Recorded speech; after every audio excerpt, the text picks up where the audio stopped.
dando inicio al 12º conversatorio Lectura Emergente, ¿qué es y por qué desarrollarla? Nuestra invitada de hoy estamos muy agradecidas con la profe Rita Flores Romero, que nos acompaña el día de hoy. Profe, bienvenida. Este es un espacio del Círculo Pedagógico de Preescolar del CEI de la ADE, un espacio que hemos venido construyendo todos los lunes para y por los docentes de no solo de Bogotá, sino a nivel nacional, porque, profe, acá muchas veces nos acompañan profesores de otros municipios y de otras ciudades de Colombia, incluso de otros países, muchas veces se han conectado. Entonces, bienvenidos a todos y todas. Los dejo con Andrea, que nos va a acompañar hoy desde la moderación. Y de antemano agradecerle a la profe Rita por todos sus conocimientos que nos va a compartir el día de hoy. Y por todo lo que hace por la educación, incluso ahora que todavía está retirada, ella no se queda un minuto quieta trabajando por la educación de nuestros niños. Entonces, Andrea, muy buenas tardes. Buenas tardes. Bueno, como lo dice Heidi, el Círculo Pedagógico de Preescolar le da la bienvenida a todos los que nos acompañan el día de hoy, en especial a la profe Rita Flores, a quien le damos un fraternal saludo. Muchos de los que estamos hoy presentes hemos tenido la oportunidad de ser sus estudiantes y otros la conocen o la conocemos también a través de sus publicaciones. Por ello, es un gusto disponer de este espacio en donde la profesora Rita nos compartirá sus saberes y experiencias. La profesora Rita Flores Romero es profesora titular, pensionada de la Universidad Nacional de Colombia, dirige el grupo de investigación Cognición y Lenguaje en la Infancia y es profesora de la línea de Comunicación y Educación de la Maestría en Educación del Instituto de Investigación en Educación de la Facultad de Ciencias Humanas. El propósito de muchas de sus investigaciones ha sido ofrecer recomendaciones a la política pública, tanto distrital, del Distrito Capital, como a la política pública de Colombia, en lo relacionado con temas centrales en los procesos educativos. Durante más de 30 años ha cooperado con profesores y agentes educativos de todos los niveles escolares. Actualmente es asesora del área del lenguaje de la Subdirección de Referentes y Evaluación del Ministerio de Educación Nacional. El día de hoy nos hablará del desarrollo del lenguaje, del paso del oral a lo escrito, de la lectura, su naturaleza, el desarrollo y las prácticas de enseñanza y de alfabetismo emergente. ¿Qué es los dominios que abarca este concepto? ¿Qué entendemos por escritura como proceso? ¿Qué entendemos por metacognición y metalenguaje? ¿Y cómo están relacionados con la lectura y la escritura? Damos una bienvenida nuevamente, profe Rita. Adelante. Gracias, Andrea. Gracias, Heidi, ¿verdad?, por esta invitación tan especial. Me encanta saber que hay profesoras y profesores que de alguna manera han estado vinculados con la maestría en educación de la Facultad de Ciencias Humanas en la línea Comunicación y Educación. Y seguramente mucho de lo que voy a decir, algunos de ustedes lo han escuchado, lo han leído, pero me parece importante compartirlo para que luego podamos abrir un espacio de preguntas. Entonces, Heidi, por favor, iniciamos la presentación. Gracias.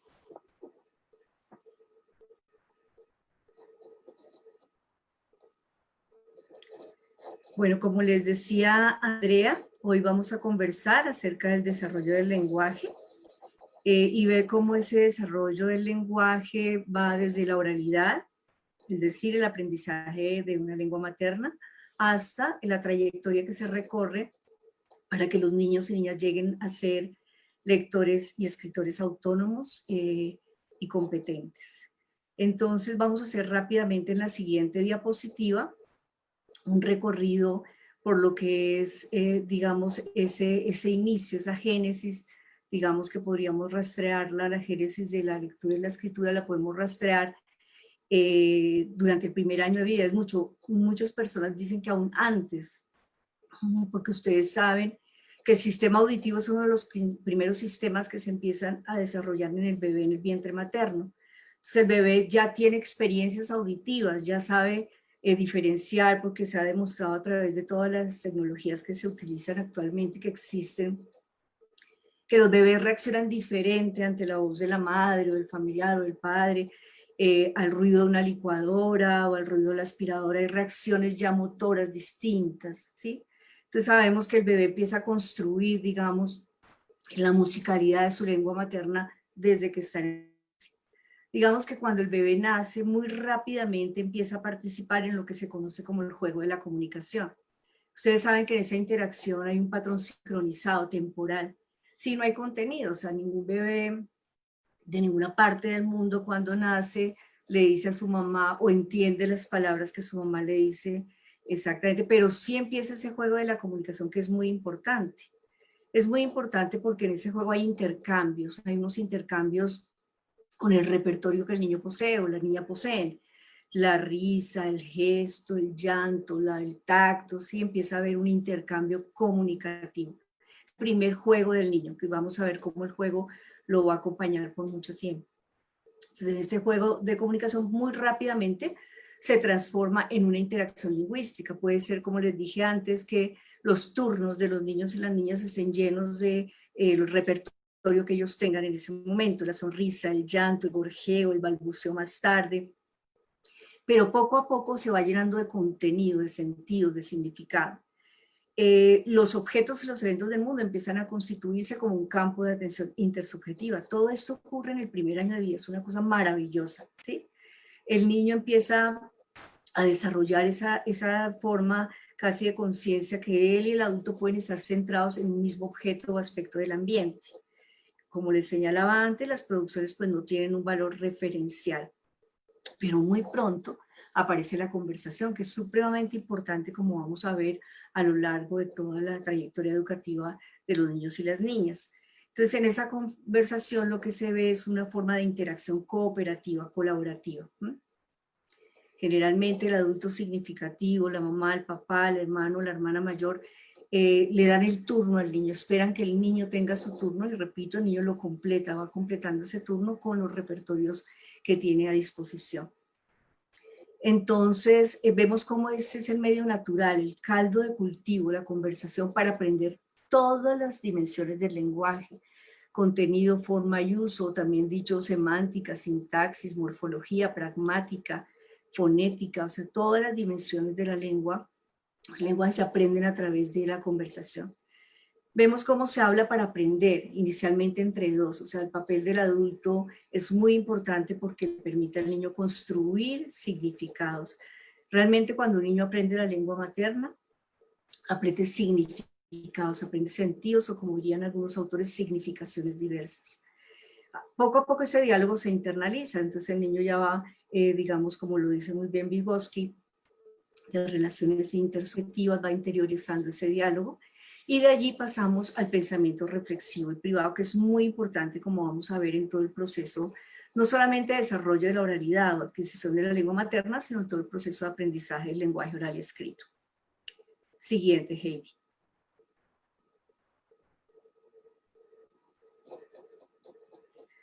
Vemos de manera casi mágica, y las personas que tienen niños pequeños o que recuerdan a sus hijos, hijas, hermanos, primos, sobrinos, lo que sea, ven cómo muy pronto en esa conversación, algunos llaman protoconversación, antes de que el niño pues tenga las palabras, pero en esa conversación se empiezan a revelar historias. Sé que ustedes también estuvieron conversando acerca de la narrativa, del historial y la importancia que tiene para el desarrollo del pensamiento y del lenguaje. Entonces vemos cómo empiezan a surgir historias, a construirse historias de manera cooperativa.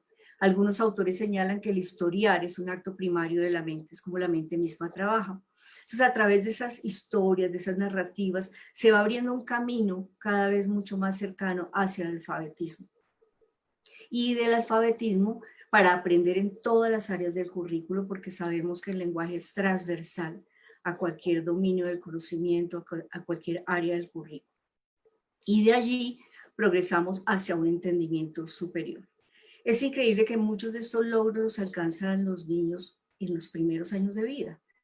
Y si queremos, siguiente, Heidi, siguiente, si queremos entender un poco qué es lo que aprenden los niños cuando aprenden el lenguaje y cuando usan el lenguaje para aprender a través de la interacción.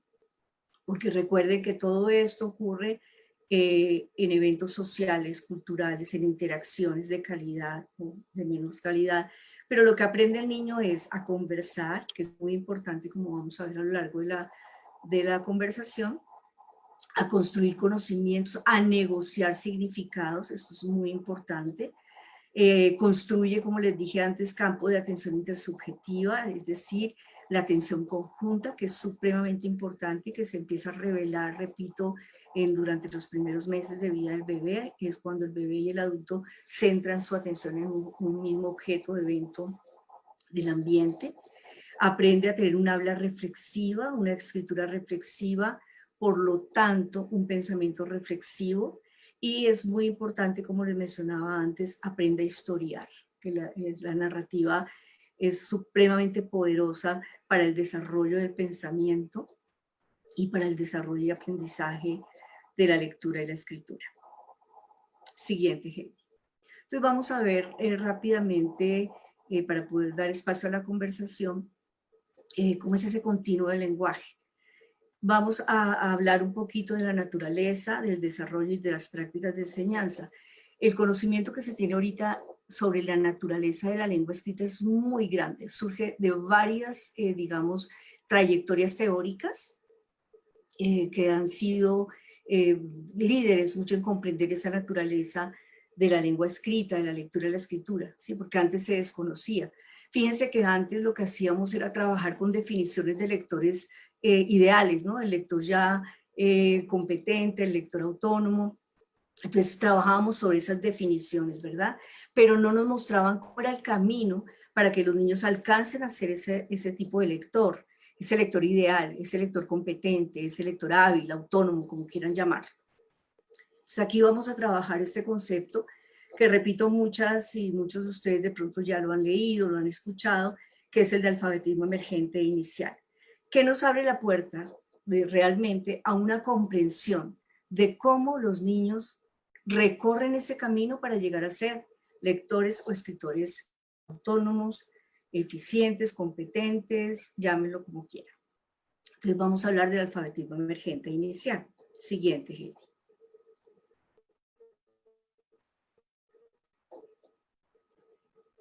Surgen algunas preguntas en torno a este concepto. ¿Qué entendemos por alfabetismo emergente o alfabetismo inicial? ¿Qué diferencia existe entre la palabra alfabetización y alfabetismo? Al día de hoy, ¿qué dominios abarca el concepto de alfabetismo? ¿Qué entendemos qué relaciones existen entre la escritura como proceso y el alfabetismo inicial? ¿Qué entendemos por metacognición, metalenguaje? Y cómo están estas dos capacidades vinculadas fuertemente a la lectura y la escritura. Podríamos formular muchas más. Voy a tratar de responder estas preguntas a lo largo de mi exposición. Siguiente, Heidi. El alfabetismo emergente y el alfabetismo inicial tienen que ver con la construcción social de la lengua escrita, con los procesos de aprendizaje inicial de la lectura y de la escritura, con ambientes emocionales, sociales y lingüísticos orientados hacia el alfabetismo, no solamente en la trayectoria educativa escolarizada, sino también en la no escolarizada. Vamos a ver la importancia que tiene esa calidad de las interacciones y de las prácticas que los niños experimentan en sus hogares y en el preescolar. El alfabetismo emergente tiene que ver con prácticas evolutivamente apropiadas para promover el aprendizaje de la lengua escrita, tiene que ver con escenarios de aprendizaje, además se fundamenta fuertemente en esos periodos críticos de aprendizaje en el ser humano. Ustedes saben que el bebé humano, el cerebro del bebé humano nace maduro, o sea, no nace maduro, el bebé necesita un tiempo por fuera del vientre materno para completar. Aquí recordemos lo que señala Macero con la doble herencia, la herencia biológica y la cultural. Esos periodos críticos de aprendizaje son muy importantes porque el cerebro parece una esponja en el que aprende muchísimas cosas. Y hay unos periodos en que ciertos aprendizajes que se vuelven muy complejos más adelante se realizan con mayor armonía y eficiencia en esos periodos críticos. Todo esto tiene que ver con el alfabetismo emergente e inicial. Siguiente, Heidi. Una definición rápida de alfabetismo emergente e inicial es el emergente es lo que los niños y niñas han aprendido sobre la forma, el contenido, la función del lenguaje escrito y la actitud que tienen hacia la lectura y la escritura antes de ingresar al grado escolar en el que se inicia la instrucción formal de la lectura y la escritura. Nos preguntamos en cuál es el grado. Si pudieran ustedes contestar la pregunta, háganlo en su mente. En Colombia hay mucha diversidad, hay mucha diferencia de cuándo es que empiezan los niños formalmente a aprender a leer y escribir.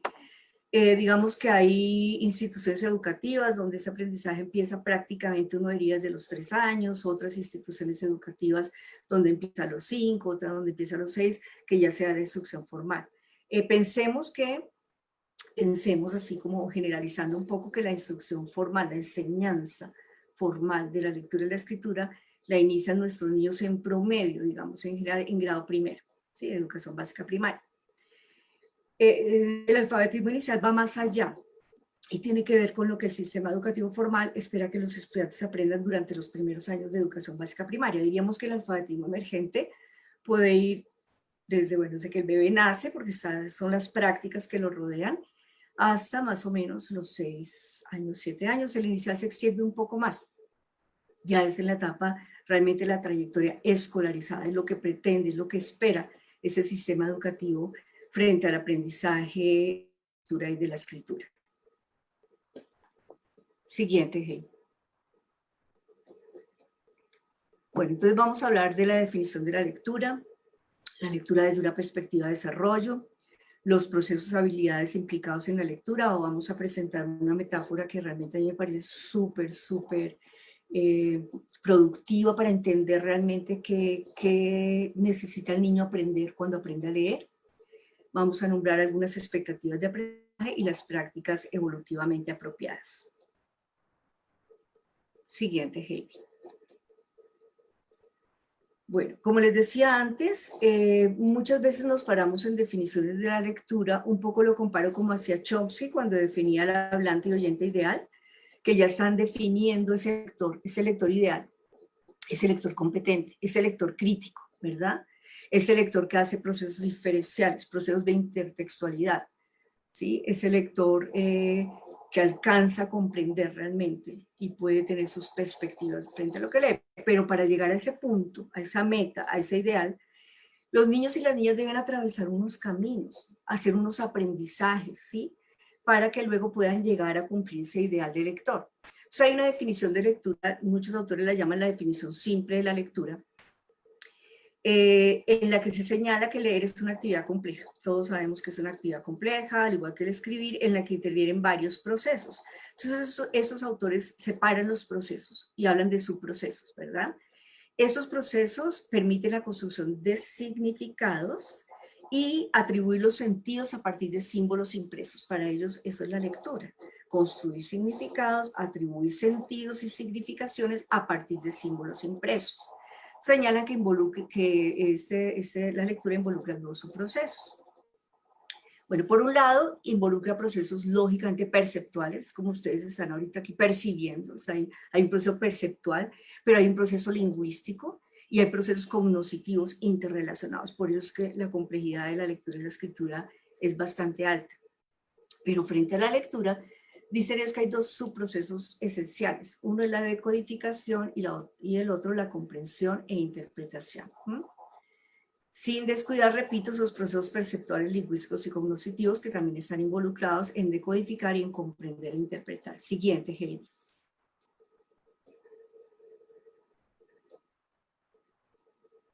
Bueno, entonces para resumir lo que estaba diciendo antes, entonces los procesos que intervienen en la decodificación tienen que ver con procesos perceptuales, procesos de reconocimiento de la palabra. Todas estas definiciones, o esta definición que les estoy mostrando, parten de la importancia que tiene que el niño reconozca rápidamente la palabra Y vamos a ver más adelante que para que eso ocurra, el niño tiene que aprender, algunos dirían descubrir, pero les pregunto pues, si todos los niños lo descubren de manera espontánea y natural, en interacciones comunicativas naturales, la respuesta es no. No todos los niños descubren ese principio alfabético porque no todos los niños han estado inmersos en las mismas prácticas sociales y culturales relacionadas con la lectura y la escritura. Lo que sí sabemos es que ese proceso rápido de reconocimiento de palabra lo logran los niños cuando han aprendido el principio alfabético. ¿Qué es el principio alfabético? Ahora más adelante lo nombro, pero es esa relación que existe entre grafema y sonido, esa correspondencia, ¿no? Entre grafema y sonido. El sonido no aislado como la fonética, porque eso no se trata de fonética, de estudiar los sonidos del habla. Se trata del sonido asociado al grafema. Y los procesos que intervienen en la comprensión e interpretación está la construcción de significados, la construcción de sentidos, algunos autores dirían significaciones, que no solamente están en la palabra, están en la oración, están en el discurso, están en el texto completo. Pero algo muy importante es que estos procesos que intervienen en la comprensión y en la interpretación en los efectos contextuales. Aquí hablo de contexto, pero no el contexto que está por fuera, sino que está en la mente de ese lector o lectora, que tiene que ver con los conocimientos previos, con sus experiencias previas, con las relaciones que ha construido del mundo, con el conocimiento que tiene de las relaciones entre objetos y eventos. Se producen, para que haya una buena lectura, una buena comprensión e interpretación, tienen que producirse esos efectos contextuales, tiene que algo moverse en la mente activa de ese lector. Siguiente, Heidi. Voy a leer esta cita que viene en el libro de Alfabetismo Emergente. Dice, durante muchos años, los investigadores y profesionales se han preocupado por estudiar la forma en que los niños y las niñas alcanzan una lectura fluida y comprensiva. Para entender el desarrollo de la lectura es muy importante recordar que las competencias y habilidades inherentes a sus procesos de aprendizaje están de manera fuerte mediadas por la institución escolar. Es decir, la escuela debe garantizar las mejores oportunidades para que todos los niños experimenten un aprendizaje exitoso de la lectura. Además, se espera que a medida que los estudiantes avancen en grado escolar, se hagan más complejas sus competencias y habilidades relacionadas con la lectura.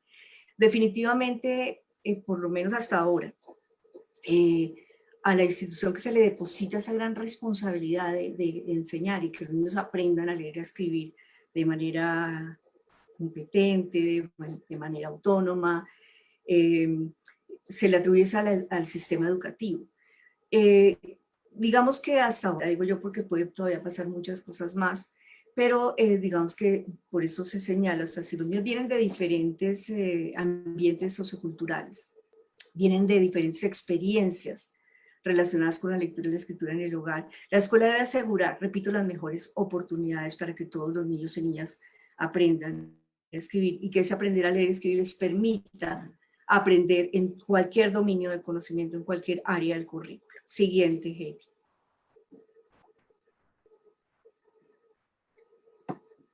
Voy a mostrar algunos modelos que explican el desarrollo de la lectura, pero solo es para que pensemos, reflexionemos si todos los niños aprenden así.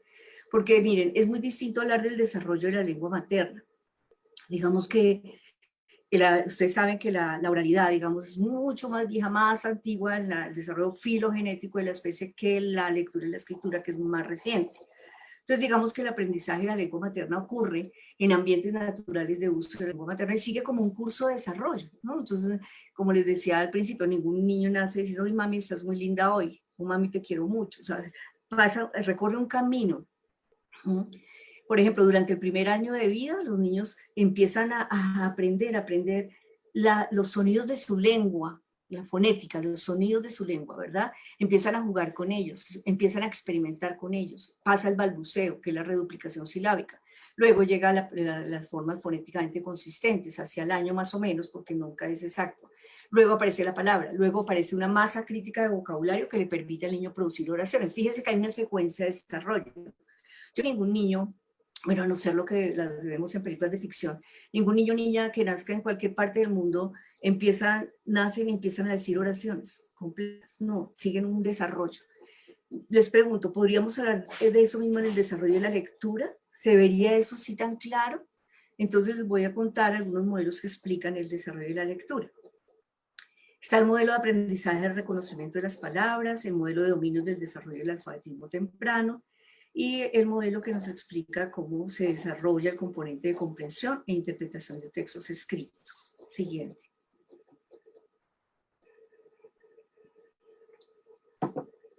Hay unos autores, Chall y Fried, ya en años pasados, que postulan un modelo de aprendizaje del reconocimiento de la palabra. Fíjense cómo, eso quiero que tomen nota, la palabra es muy importante. O sea, realmente cuando a mí yo oigo que dicen es que estamos volviendo al modelo fonético, al método fonético.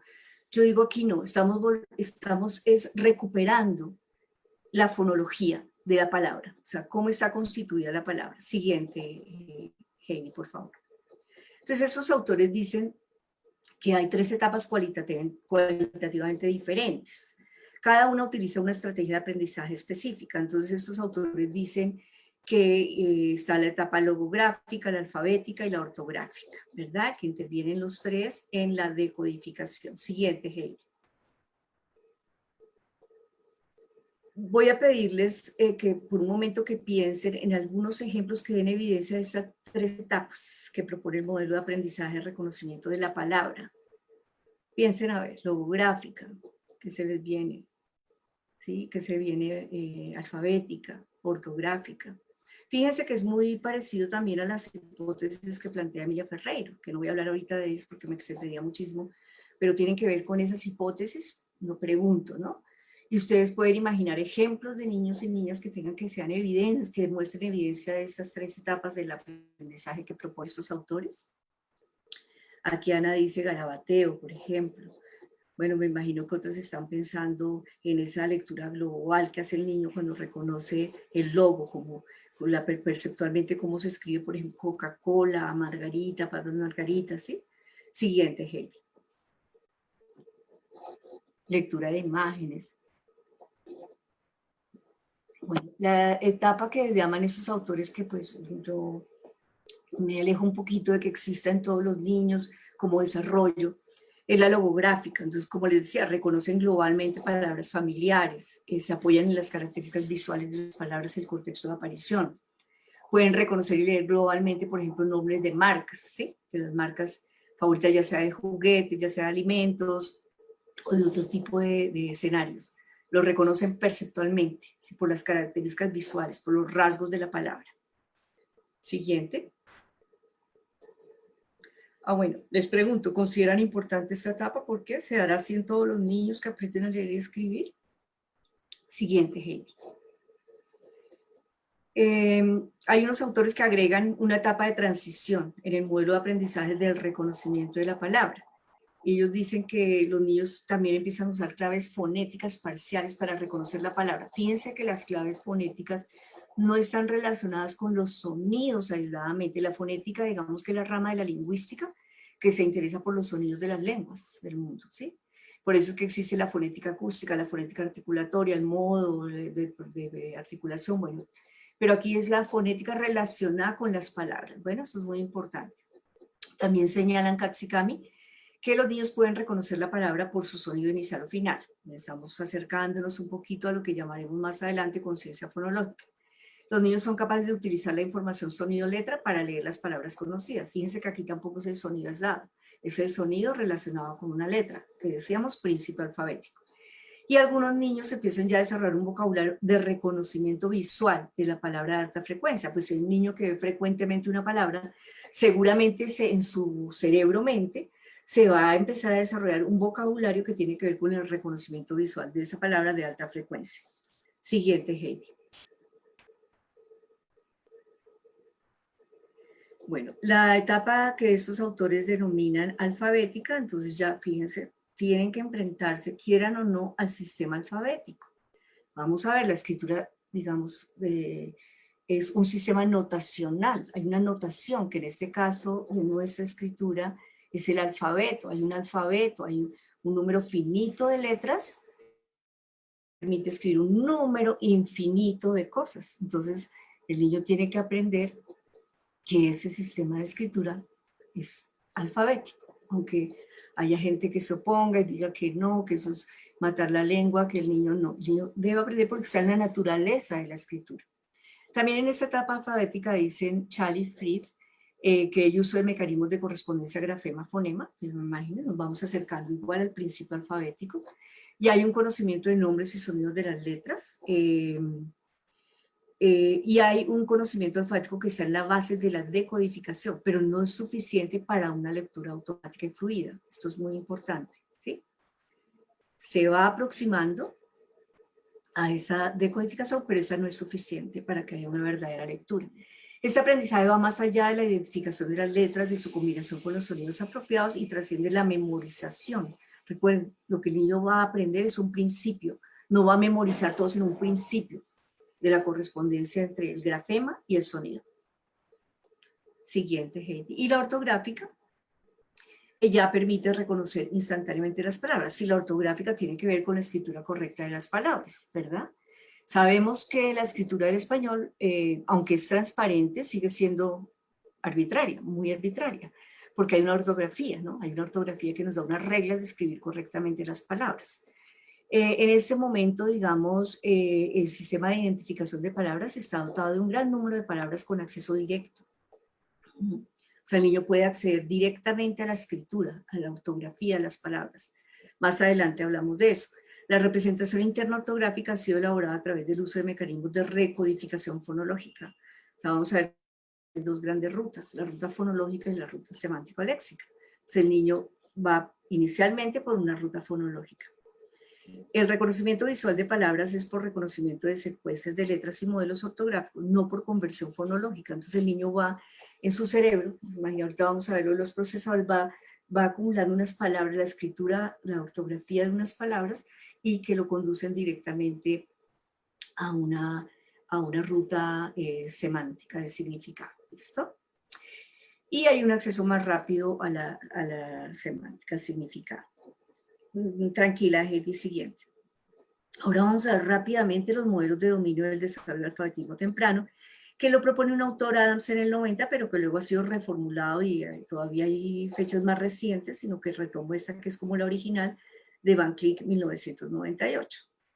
Como les decía antes, siguiente, Heidi, ya se sabe muchísimo acerca de la naturaleza del aprendizaje de la lectura y de la escritura. Hoy voy a hablar de la lectura, ¿sí? Y se sabe cómo el cerebro tiene que ir construyendo, cerebro-mente, porque la mente del niño ya tiene que ir construyendo un conjunto de conocimientos que va digamos, a adquirir en interacciones sociales pedagógicas y que le van a ayudar a organizar lo que él tiene que saber para aprender a leer. Entonces, estos autores nos dicen que hay 4 componentes, cada uno de ellos relacionados con procesamientos de información distinta. Nos hablan de un procesador ortográfico, un procesador fonológico, un procesador de significados, un procesador de contexto, que es muy importante porque incluye lo emocional. Estos 4 procesadores, cada uno procesa una información distinta, pero vamos a ver cómo empieza a relacionarse, que en un lector aprendiz, en un lector que está empezando a recorrer ese camino desde que nace hasta que llega al colegio, van a estar un poco desarticulados, pero que precisamente a través de esas prácticas pedagógicas le vamos a dar la oportunidad para que haga una articulación de estos procesadores. Siguiente, Heidi. El procesador ortográfico, como les mencionaba antes, tiene como señal de entrada las letras, ¿sí? El niño desde que nace está mirando avisos, está mirando su nombre, está mirando cómo se escribe, cómo escriben en su casa, qué se escribe, es las letras, empieza a identificar esa unidad, así como, recuerden, durante el primer año de vida, empezó a reconocer y aprender los sonidos de su lengua materna, es decir, la fonética de su lengua materna, y hacia el final del primer año la fonotáctica, es que tiene mucho que ver con esto, pero en otro desarrollo. La fonotáctica, que es cuando el niño empieza a reconocer la palabra. Sí, es como cuando ustedes aprenden una segunda lengua. Primero no saben, escuchan todo como un fluido corrido. Cuando empiezan a aprender vocabulario, empiezan a identificar una palabra y pueden ya empezar a dotar de sentido el mensaje. Entonces aquí, en el caso de la lectura, este procesador tiene como input las letras. El procesador fonológico, entonces, requiere de cierto conocimiento consciente de los fonemas que componen las palabras. A ver, los fonemas, no, la fonología no es igual a la fonética. La fonología tiene que ver con la representación mental de los sonidos que conforman las palabras y las diferencias de significado que acarrea cambiar un sonido o por otro.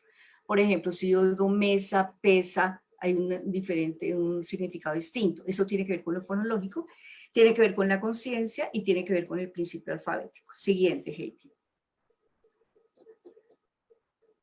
El procesador de significado es el encargado de todos los significados, los sentidos, los usos, las funciones de esas palabras en situaciones reales. Y está constituido por todo el vocabulario adquirido a partir de aprendizajes de diferentes contextos de socialización en los que niños y niñas han estado inmersos. O sea, no es lo mismo un niño que está expuesto a una riqueza de vocabulario muy amplia en su casa, donde se usan palabras abstractas, a otro niño donde los usos del vocabulario son estrechos y limitados. No es lo mismo, crea mundos distintos. Y ese es el procesador de significado. Por último, el procesador de contexto, Heidi, siguiente, es el encargado de construir una interpretación coherente del texto a partir de diferentes fuentes de información, no solamente perceptual, física, sino sociocultural, cognoscitiva, paralingüística, no lingüística, diferentes fuentes de información. Y es muy importante porque este procesador de contexto almacena la información como guiones, como un guión, ¿no? El guión de ir al restaurante, el guión de estar en un ritual religioso, el guión de estar en una piscina, o sea, va almacenando en forma de guión, pero además vinculando la información emocional asociada a esa situación particular. Este es el procesador de contexto. Siguiente ejemplo. Fíjense cómo el procesador ortográfico y el fonológico describen comportamientos que se enfatizan en los enfoques de enseñanza y aprendizaje de la lectura inicial, llamados bottom-up, es decir, de abajo hacia arriba. O sea, el niño primero está lo de afuera, ocurre igual que con los bebés, o sea, lo primero lo de afuera. Luego, el procesador de significado y de contexto describe aspectos de la lectura inicial orientados hacia el significado contextual y emocionalmente basado, llamados de arriba hacia abajo. Es decir, cada vez que automatizamos ese procesador ortográfico y fonológico, se reconoce el principio alfabético, este procesador de significados y de contexto va a funcionar más desde la cabeza, desde la experiencia, desde el conocimiento previo. Por eso se dice de arriba hacia abajo. Siguiente, Heidi. Como les decía antes, el lector es experto de estos procesos, operan de manera distribuida, paralela, coordinada y altamente interactiva. En escritores, digamos que, en lectores, perdón, que están apenas iniciando el camino, pues se necesita llegar a esa sincronía y a esa articulación. Bueno, eso tenía frente a ese modelo de procesamiento de los 4 procesadores, pero que interviene en el componente de comprensión e interpretación de los textos escritos, porque ahí vimos que, digamos que con el principio alfabético, ahora en la metáfora del lazo lo vemos muy claro, pues el niño va automatizando ese proceso de codificación para dar campo, para que su mente, su espacio cognoscitivo, su pensamiento quede liberado para la comprensión y la interpretación, que es allí donde está la verdadera lectura. Siguiente, Heidi. Bueno, el desarrollo de la comprensión de lectura se puede interpretar como ese recorrido que realizan las personas para llegar a ser lo que les decía antes, lectores competentes, buenos lectores, autónomos, que disfruten la lectura, que lean para aprender, y está relacionado con las maneras en las que se van enriqueciendo y complejizando estos procesos y conocimientos relacionados con la gramática de la lengua. Miren la complejidad, no solo lo que les dije antes, sino la gramática de la lengua, la semántica del discurso, las habilidades metacognitivas que tienen que ver con aquellas operaciones que nos permiten tener un control sobre nuestros procesos mentales cuando realizamos una tarea. Siguiente, Heidi. Tiene que ver con el conocimiento, miren la complejidad, con el conocimiento del mundo, tiene que ver con la escucha activa, con habilidades de pensamiento, con pasar del aquí y el ahora hacia el pensamiento y lenguaje cada vez más abstractos, más alejados del aquí y el ahora, tiene que ver con el pensamiento inferencial, tiene que ver con la familiarización con la estructura particular y la función de diferentes tipos de texto, con la no solo escucha activa, la lectura dialógica, o sea, intervienen muchos aspectos para llegar, digamos, a que el niño tenga capacidades, la comprensión de lectura identificativas, interpretativas, argumentativas, propositivas, o sea, que alcance cada vez niveles más grandes de lectura activa y lectura crítica. Siguiente. Digamos que esta lectura, esta comprensión e interpretación de textos escritos implican diferentes exigencias a ese sistema lingüístico y cognoscitivo. Recordar, reproducir, recuperar información, analizar, comparar, contrastar, sintetizar, describir, opinar, bueno, entre muchos otros, argumentar, proponer alternativas para la solución de problemas.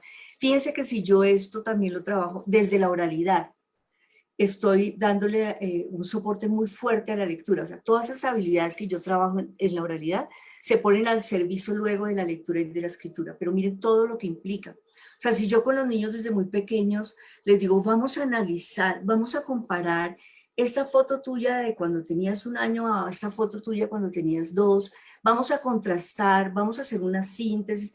Desde muy pequeños ellos van haciendo esas operaciones de pensamiento que luego, repito, las traducen en lenguaje y luego se ponen al servicio de la lectura y la escritura. Siguiente, Heidi.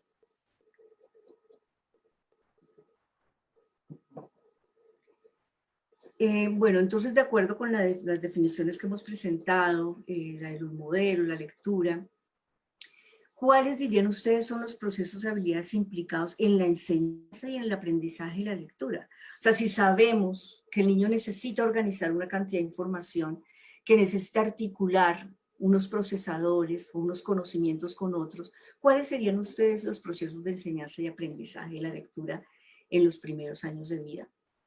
Siguiente ejemplo. Entonces vamos a presentar la metáfora del lazo. Les decía yo que si reconocemos que en el acto de leer intervienen varios tipos o fuentes de información, ¿verdad? Lo vimos, varias fuentes de información que requieren diferentes procesamientos. Se debe aceptar que para llegar a ser lectores eficientes, autónomos, competentes, los niños y las niñas tienen que aprender a integrar todas esas fuentes de información. Pero ellos no lo aprenden en solitario, como diría Vygotsky, como lo diría también Tomasello. Ellos lo aprenden a partir de una sociogénesis, no tanto de una psicogénesis como la que planteaba en su momento, muy bien planteada, bueno, Piaget en una primera instancia o Emilia Ferreiro en otra.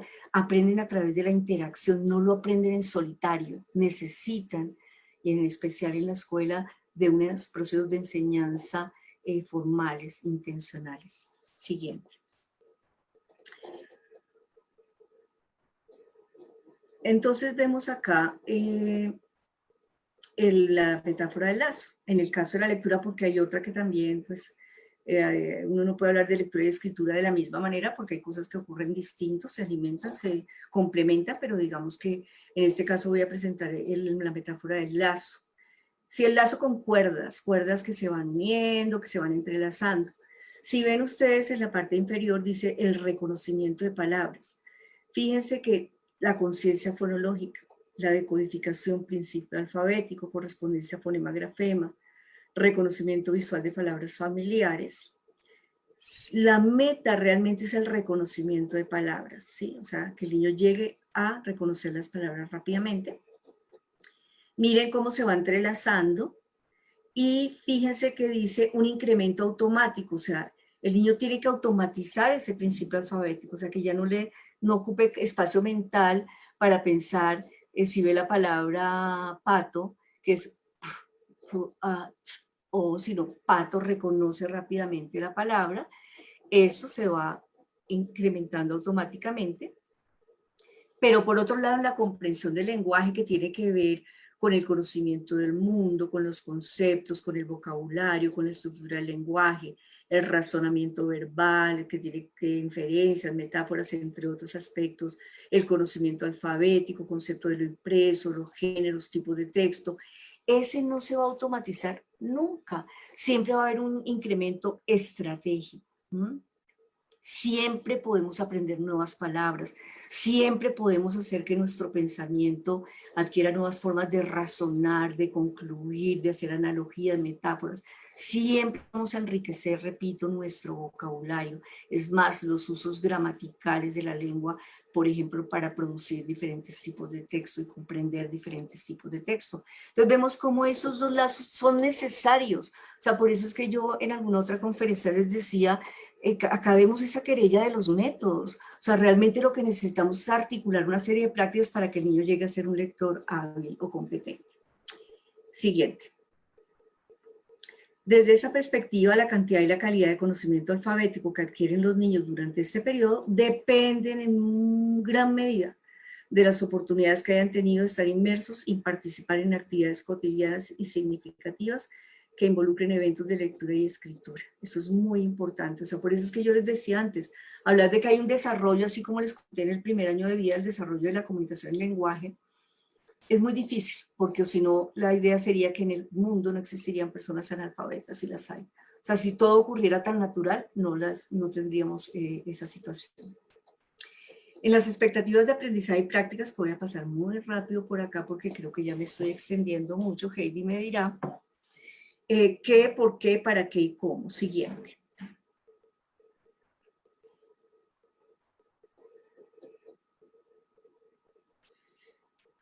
Bueno, decíamos que entonces el quid del asunto está en esas experiencias, ¿sí?, que tienen los niños y las niñas. Y lo que reconocemos es que un adulto sensible, un profesor, una mamá, un papá, un hermano mayor, un tío, una abuela, sensible al niño y a la niña y a sus necesidades de aprendizaje, se caracteriza por tener un estilo de lenguaje adulto que le permita al niño manifestar sus intenciones comunicativas y afectivas, construir significados, aprender a aprender usando el lenguaje, pensar reflexivamente, entender conceptos y relaciones abstractas, comprender el lenguaje figurado, historiar y usar las historias para aprender y para imaginar, crear mundos posibles. Siguiente, Heidi. Hoy se reconoce que la importancia anterior, Heidi, qué pena. Hoy se reconoce la importancia de la exposición temprana a diversos materiales y experiencias de alfabetización. Se han identificado prácticas o escenarios que promueven de manera importante el alfabetismo temprano y que contribuyen a evitar o a minorar las dificultades posteriores en la lectura y en la escritura. Dentro de estas prácticas vemos la siguiente, Heidi. Vemos que está la lectura compartida o dialógica, la conciencia fonológica, el conocimiento del alfabeto, el aumento del vocabulario, la importancia de crear ambientes impresos, ricos en alfabetismo, y usar estrategias como el trabajo en grupos pequeños. Vamos a hablar rápidamente de cada una de ellas. Entonces, la lectura compartida o dialógica es una lectura en voz alta en la cual se conversa en un ambiente emocional positivo que incrementa el vínculo afectivo y promueve el aprendizaje significativo. Realmente la lectura compartida es una de las prácticas que se han demostrado tener un mayor éxito en el aprendizaje inicial de la lectura y la escritura. Le permiten al niño mejorar o incrementar su comprensión, su vocabulario, el conocimiento alfabético, la conciencia fonológica, la fluidez, bueno, muchísimos aspectos en la lectura. Siguiente. Bueno, esta lectura promueve un diálogo entre el facilitador y el niño. No me extiendo mucho acá porque estoy segura que todas ustedes ya y todos saben esta información. Desarrolla el conocimiento conceptual, acerca a los niños a conocimientos sobre las características de los libros impresos, mejora la atención durante actividades de lectura y escritura. Siguiente. Digamos que se establece allí un campo de atención intersubjetiva, un campo conjunto de atención. En ella aprende más acerca del mundo, acerca de las propiedades del lenguaje, están las estructuras narrativas que ustedes veían en otra conferencia pasada, lo importante que son, los usos del vocabulario. Siguiente, Heidi. Bueno, la función del profesor o del adulto es realmente ser mediador y ser un modelo, ¿sí? Hallar situaciones en las que tenga sentido compartir, opinar, intercambiar, releer, discutir, más variedad de lecturas, no solamente lectura de cuentos. Hay unos libros o textos expositivos informativos que también les encantan a los niños y a las niñas. Los monstruos, los animales salvajes, o sea, no solamente las lecturas cuando digo, me refiero a literatura infantil o a textos narrativos, perdón, sino también a textos de carácter informativo. Siguiente. Bueno, aquí hay unas estrategias que uno puede usar antes, durante y después de la lectura, que son muy importantes, digamos, permitir que el niño formule esas hipótesis a medida que avanza en el texto y que las compruebe a medida que se lee. Siguiente. Bueno, aquí hay algunas pautas para desarrollar una práctica exitosa. Los comentarios pueden girar en torno al contenido, a las posibilidades e inferencias acerca de lo leído. Es muy importante, los procesos inferenciales permanentemente en la lectura están presentes, así como en la oralidad. La relación entre los temas del texto y las experiencias personales, el conocimiento previo de los niños, el conocimiento metaliterario. Bueno, hay una cartilla que pues puedo compartir con ustedes, creo que ya la tienen, donde se mencionan muchos más ejemplos de lectura compartida. Otra práctica que es siguiente, Heidi. Otra práctica que es muy importante tiene que ver con la conciencia fonológica. La conciencia fonológica siguiente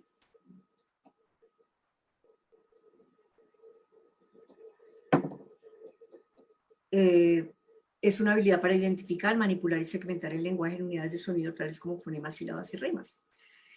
La conciencia fonológica, eso sí, se ha demostrado muchísimo en investigaciones hechas en muchos países que hablan diferentes lenguas y con escrituras distintas, que le permite al niño primero desde la oralidad, porque fonología tiene que ver con la producción, representación mental de los fonemas para constituir palabras.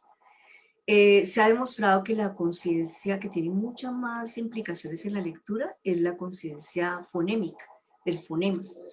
Se han hecho estudios del cerebro lector y el cerebro no lector que ha realizado un neurocientífico muy importante que les recomiendo que lean, que es de Hane, y han visto cómo, digamos, aunque las personas no sepan leer y escribir convencionalmente, pueden hacer rimas, nanas, retahílas, pero hay una conciencia que sí solamente se desarrolla con el aprendizaje de la lectura y la escritura, que es la fonémica, que es muy importante.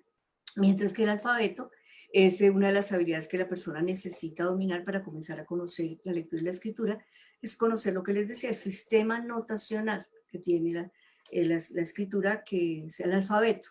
Entonces, esos dos conocimientos son muy importantes. Hay muchísimas prácticas siguientes, Heidi, que pueden ayudar de manera lúdica, de manera divertida, a través del arte, a través del juego, a través de la exploración, a través de muchas formas, porque yo estoy hablando aquí del qué y no del cómo, ¿no?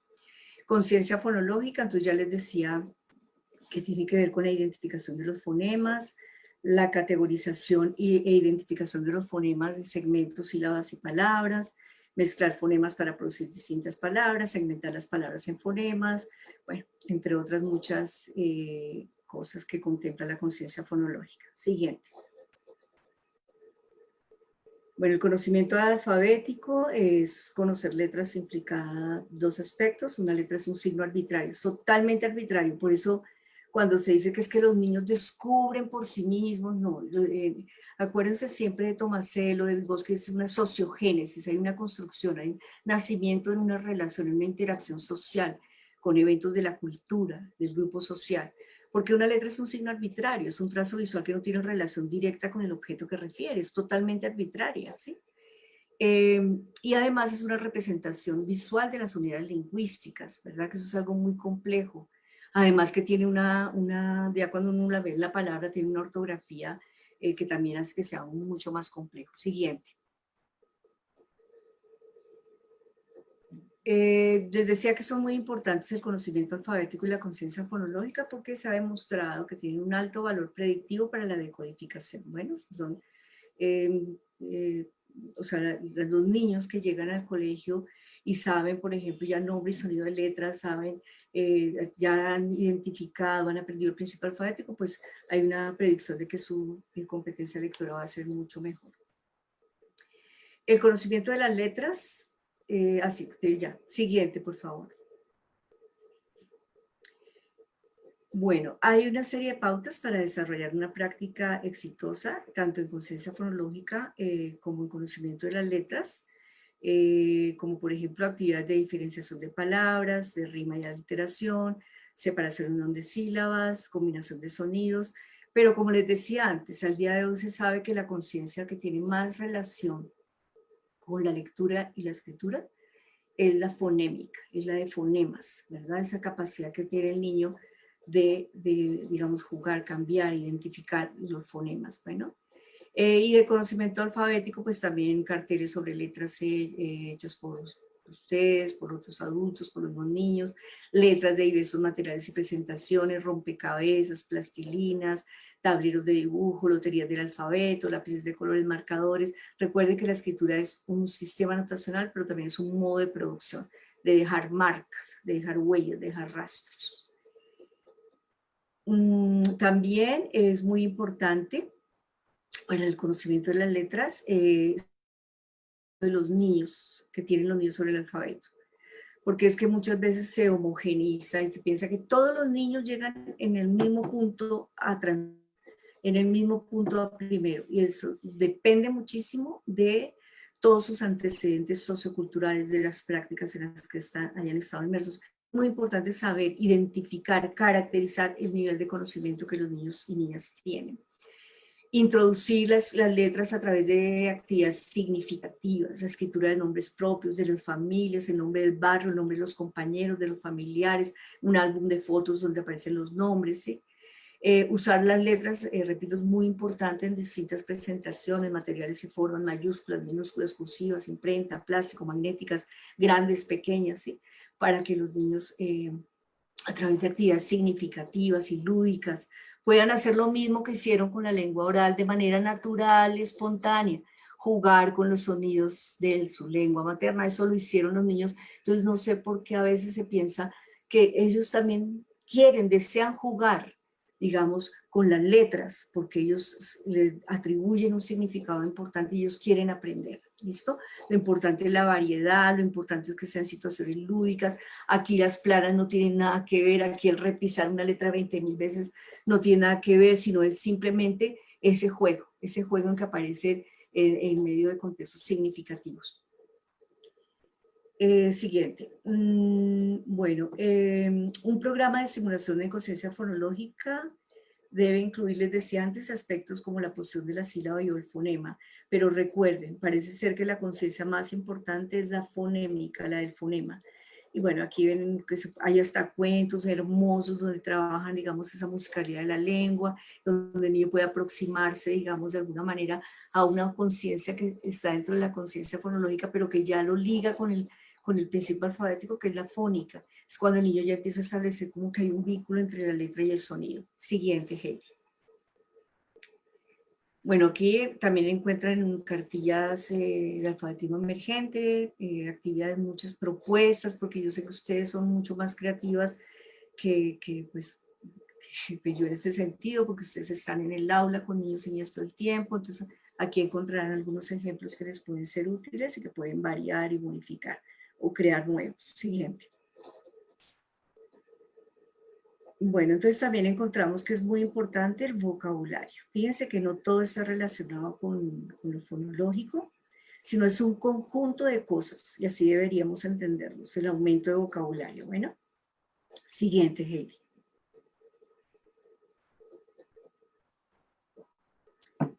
Bueno, bueno, está el trabajo en grupos pequeños, que realmente es una, más que una práctica, digamos, es como una estrategia que se debería promover muchísimo, es que trabajen máximo grupitos de 4 o 6 niños, y estas mismas actividades de conciencia fonológica, lectura dialógica, conocimiento del alfabeto se puede realizar, pero en grupos pequeños, ¿sí?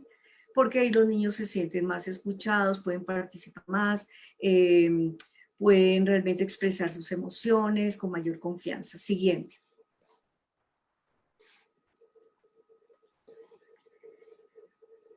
Bueno, las ventajas de trabajar, yo creo que todas ustedes lo saben, de trabajar en grupos pequeños, las interacciones son mayores, el niño es más atendido, hay menor tensión al hablar, fortalece el vínculo entre el docente y el niño, que es muy importante, mayor atención al proceso cognitivo, mayor atención a los avances del niño, a sus dificultades y mayores posibilidades para que los niños se identifiquen como interlocutores importantes en un grupo. Siguiente, Heidi. Bueno, aquí se ponen ejemplos de cómo se puede trabajar esto también en la biblioteca escolar, que es muy importante, cómo involucrar a los padres de familia es muy importante, o sea, como en estas actividades que les he mencionado en esas prácticas, tener en cuenta a las familias es supremamente importante. Además que miren que estos trabajos en grupos pequeños nos permiten identificar rápidamente niños que pueden estar en riesgo de presentar alguna situación que los ponga en desventaja frente al aprendizaje de la oralidad y de la lectura y la escritura. Entonces podemos identificarlos más rápido, no para rotularlos, no para señalarlos, no para calificarlos. Lejos del concepto de alfabetismo emergente está esto, rotular, calificar, sino para ayudarlos, para cooperar con ellos, para de pronto hacer otra actividad adicional con ellos, para promover que en grupos más pequeños aún, o si es necesario un trabajo más personalizado, podamos hacer labores de prevención de las dificultades del aprendizaje, la lectura y la escritura. Siguiente. Lo mismo en la cartilla 5, encuentran ejemplos de trabajo en grupos pequeños.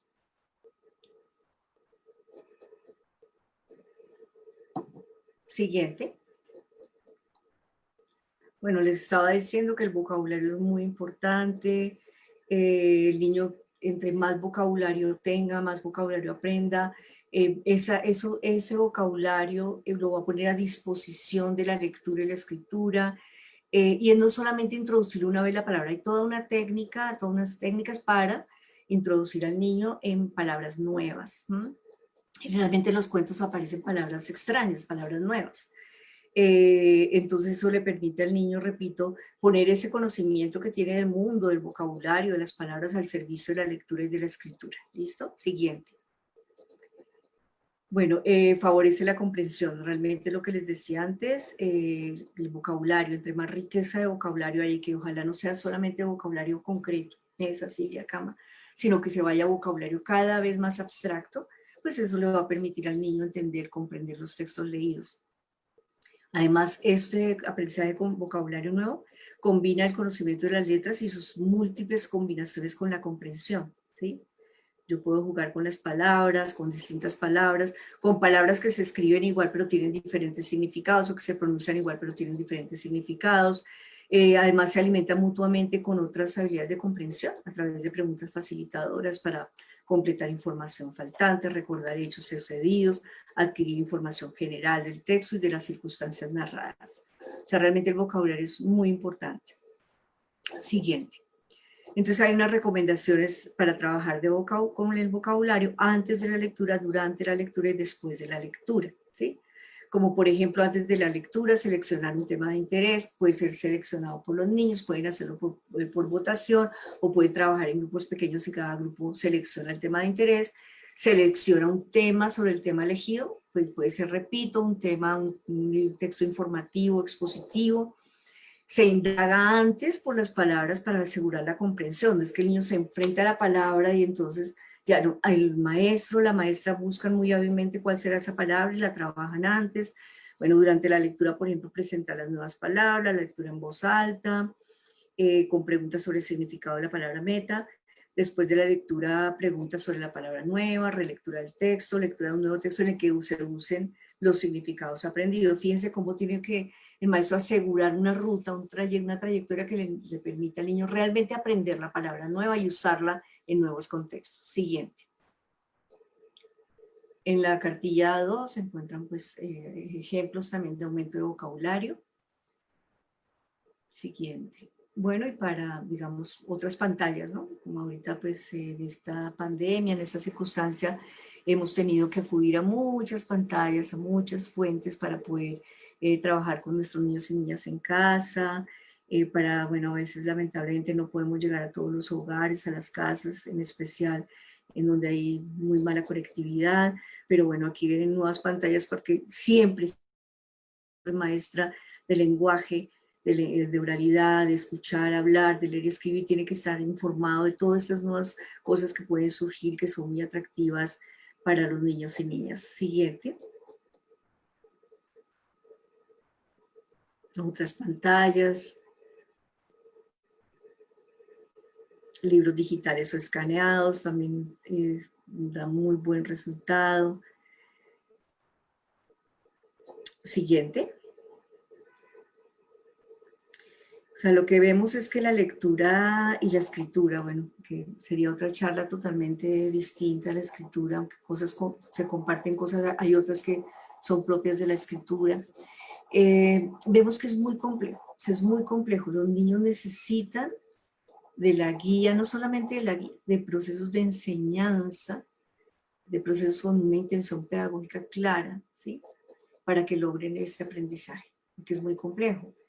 Y la enseñanza nunca termina. Fíjense que uno, ya sea en la universidad, con las tesis de maestría, con los doctorados, siempre estará mejorando, siempre estará aprendiendo.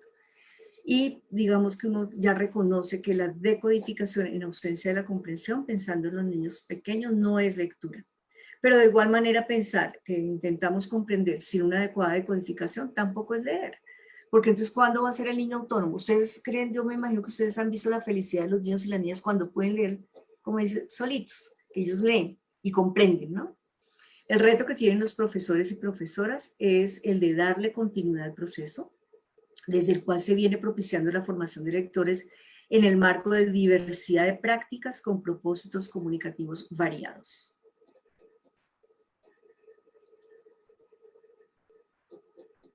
Bueno, hay unos principios didácticos en la enseñanza de la lectura comprensiva e interpretativa que se derivan de ideas como la siguiente: leer como construcción de sentido, enseñanza de estrategias cognitivas para la comprensión y metacognitivas, como les digo, que el niño pueda monitorear si está entendiendo. A mí a veces me llama mucho la atención en la universidad en los primeros semestres que los estudiantes piensan que leer es pasar hojas. ¡Ay, ya terminé! ¿Qué cosa? Ya terminé, ahora sí puedo salir. Y resulta que uno dice, pero qué, dígame la idea central, la principal, y no. Leer es tener estrategias cognitivas y metacognitivas para la comprensión. Y además, tener siempre en cuenta el componente socioafectivo en la formación de lectores. Creo que esto es crucial, es clave. Siguiente.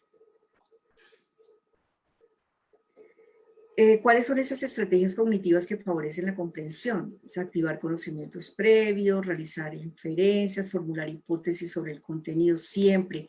Siempre, o sea, aunque uno no quiera, cuando uno lee, lo que hace permanentemente es formular hipótesis sobre lo que viene. El objetivo de lectura ajustando el modo de leer al mismo. ¿Qué objetivo tengo? Yo les digo a los estudiantes ya el primer semestre, pues no es lo mismo leerse una novela de terror o una novela de amor que leer el libro de física. Tienen que tener estrategias metacognitivas distintas o cognitivas diferentes, ¿sí? Identificar las ideas principales, controlar la propia comprensión identificando lo que no se entiende, establecer relaciones entre lo que se conoce y la nueva información. Eso es importantísimo. Los conocimientos previos.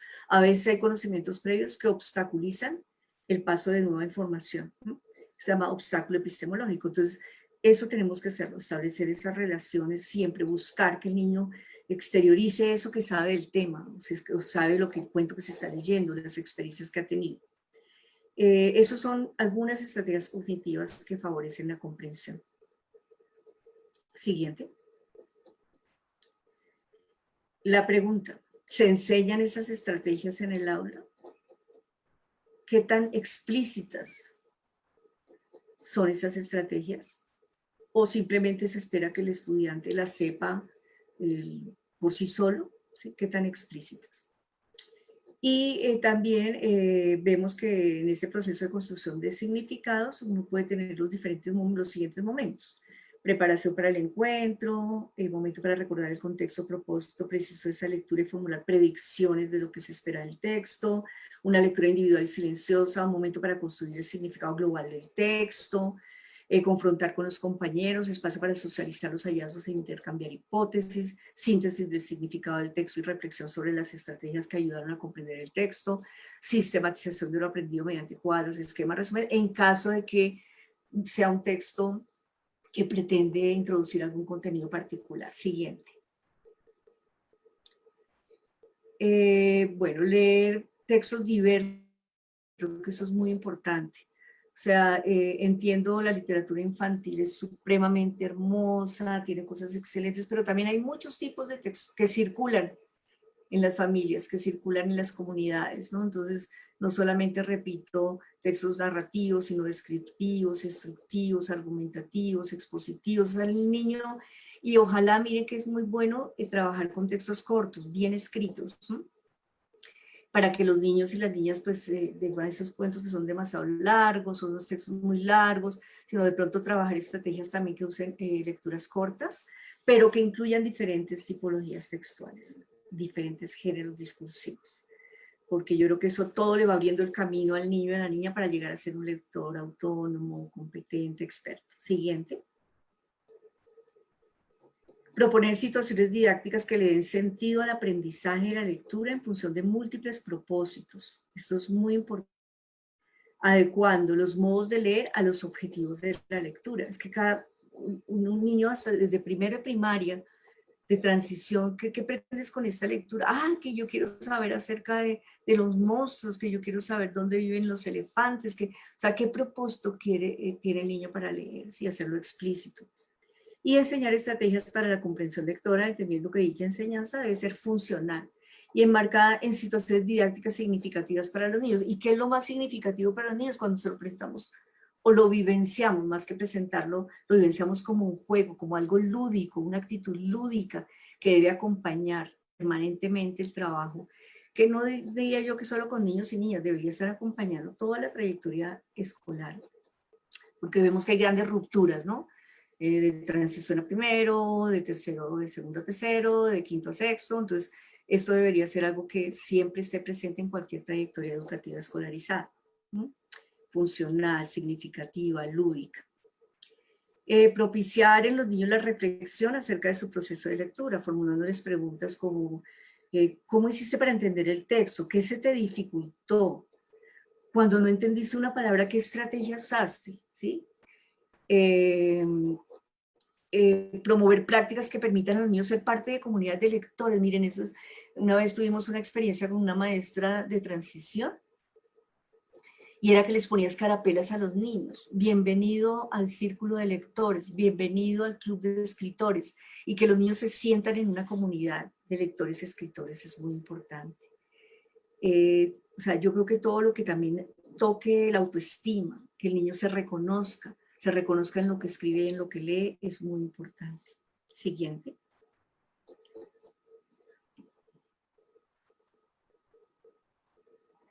Bueno, aquí esas son las actividades que tomamos en una investigación que hicimos con Diana Paola Gómez durante la maestría en educación.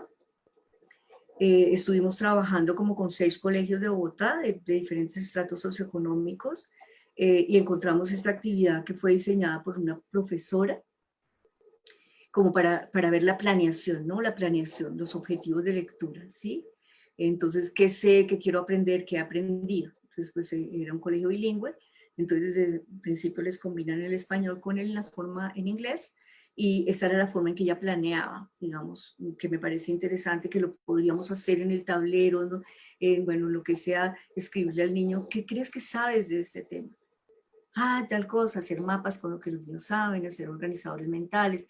¿Qué queremos aprender sobre el tema? Tal cosa. Y al final, ¿qué he aprendido sobre el tema? Siguiente. Bueno, aquí hay algunas experiencias exitosas de maestras y maestros que en el transcurso de estos 20 años han venido trabajando no solo conmigo, con otras profesoras, con la profesora Marisol Moreno, Clemencia Cuervo, Gloria Amparo, y con todo el grupo de investigadores del Grupo Comisión de Lenguaje en la Infancia, que son escritos, son buenísimas porque son escritos pues con un acompañamiento, porque sabemos que escribir no es fácil, o sea, la escritura es otro tema bastante complejo, pero esto lo han logrado, han escrito maestros y maestras de Bogotá, en particular que muestro acá son de Bogotá, algunas digamos que fueron construidas en programas permanentes de formación de docentes, PFPDs, que pues los ofrece la Secretaría de Educación para que los profesores puedan mejorar su escalafón. Creo que van a volver a reactivarlos.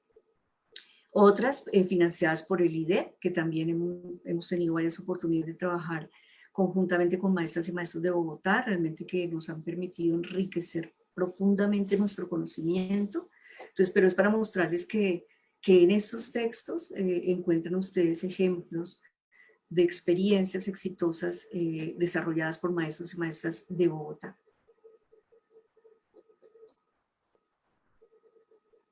Bueno, 1000 maneras de leer.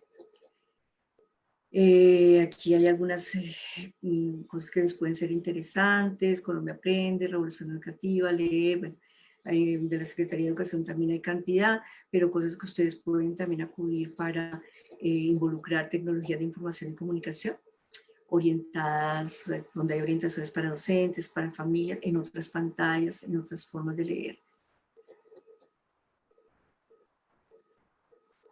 Aquí son niños más grandes, niños entre 9 y 11 años y 12 años. Siguiente. Aquí también, estrategias para favorecer la comprensión lectora en el aula. Bueno, aquí hay más ejemplos.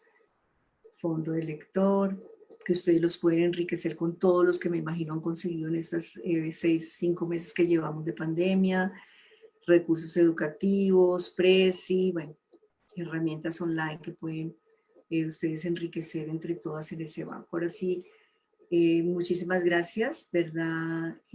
Para mí es muy grato volver a encontrarme con maestras y maestros de Bogotá, pero ya tomémonos un tiempo y un café para establecer relaciones entre nuestros saberes previos y conversar acerca de lo que hemos escuchado hoy. Muchas gracias.